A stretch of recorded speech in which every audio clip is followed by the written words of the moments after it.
Hello and welcome to another edition of Stats and Tech.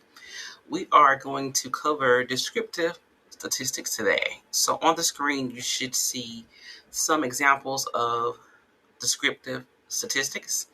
And we're going to start with Excel, and then we're going to migrate over to the calculator. Okay, so these are the descriptive statistics, and there's actually a feature in Excel that you can calculate all of your descriptive statistics all at one time. Okay, so we're here on the home screen. I have just a regular data set. I'm going to go over to the data tab up top here.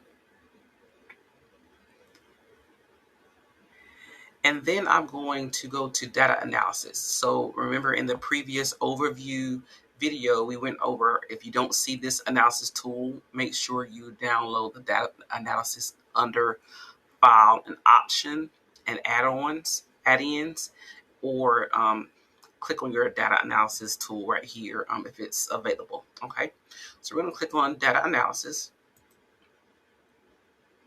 and then it actually has a descriptive statistics function right here. This command right here, we're going to click on that. It may look a little different based on your computer or operating system. Input range. So now it's asking you, where is your data? So we're going to come over here, highlight our data. Okay. Then it asks you if it's labeled in the first row. If you have a list that you've actually put a label on it and you highlighted it, it will allow you to tell the system that you have a label in that row. Then the output option. You have the option to either have your answers spit out in another sheet or display on another sheet, or you can have it display on the same screen. I like the same screen, so I'm going to come over here and output range, and just maybe put it output range, click in here, maybe put my answers right here. You don't need too much space. Now you do have the options over here. Normally we just want to click the summary statistics to get our basic statistics, descriptive statistics, sorry. Click OK. And then there we are. We have our descriptive statistics. So I'm going to scroll down here.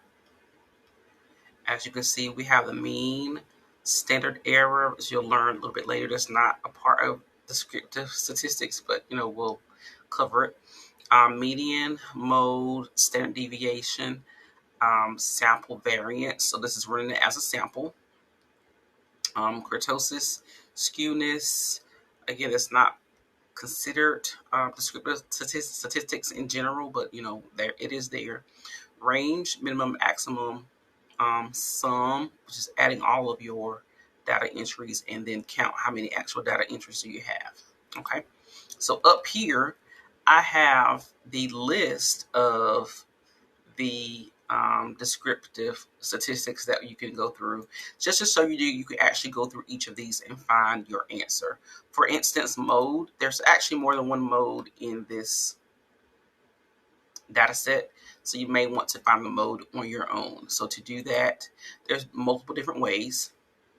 So I have the mean here, I have it labeled. I can click here in this cell right beside it, so we have the answer right here.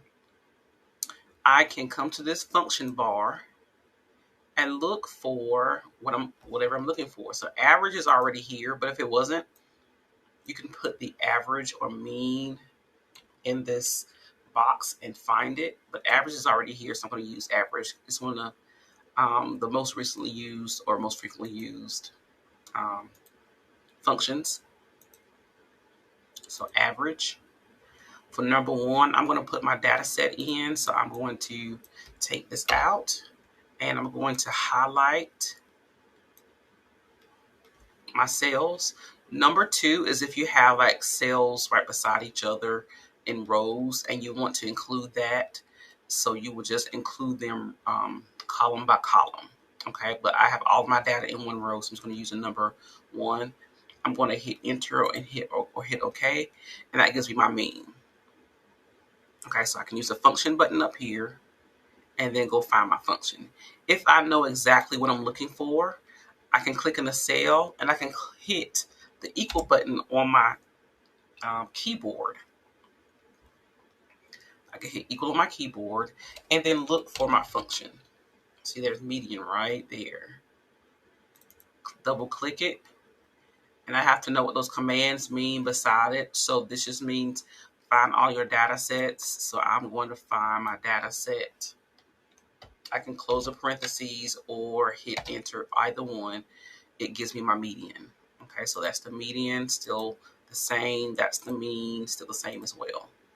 The mode. Okay, the mode is a little different.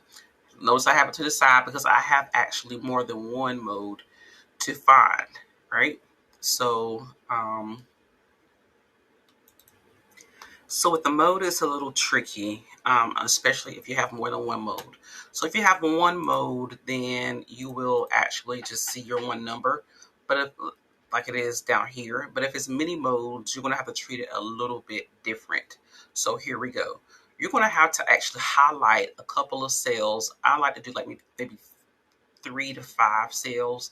That gives me enough room to determine how many how many modes I actually have. So if I don't have 5, it's just going to give me a not applicable. If it has 5, it's going to fill all 5 cells. If it has 1 or 2, then it's going to fill those 1 or 2 cells.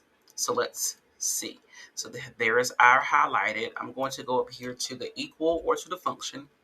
I already know I want to find my mode, and there's multiple modes. So that's why I put the equal sign mode. I'm going to click on multi-mode. Now it's asking me for my data. That's what that number 1 means. Remember, data. I'm going to highlight that. I'm going to close a parentheses. I cannot hit enter. If I hit enter, it's only going to give me one mode. I'm going to have to hold down the control key, the shift key, and the enter key. The control key, the shift key, and the enter key at the same time. So press control, keep pressing control, press shift, keep pressing shift, and then hold down the enter. And so now I can see that I have 3 modes. Again, it's not listed here, but I have my 3 modes. So you would do the same for the other functions. For range, remember there's not really a range in here, so we would do the minimum minus the maximum. So we would do equal minimum x, or minimum of my data set, close it. Oh, I did minimum. I do that often. Hold on, I do maximum minus minimum. I do that all the time. All right, let's do maximum. Maximum, max. I'll double click it. Get my data set minus min, min, minimum. Double click. Get my data set. Close it. Here I can hit enter, and it will give me my range.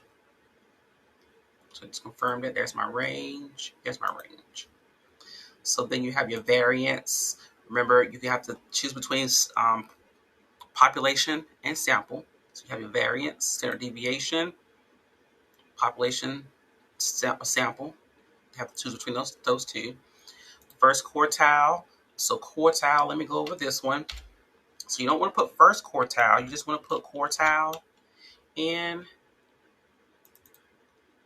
Then you have to tell it where's your data. Array means, where's your data. Comma, which quartile are you looking for? 1 or first, 2 for median, 3 for third. So I want the first quartile.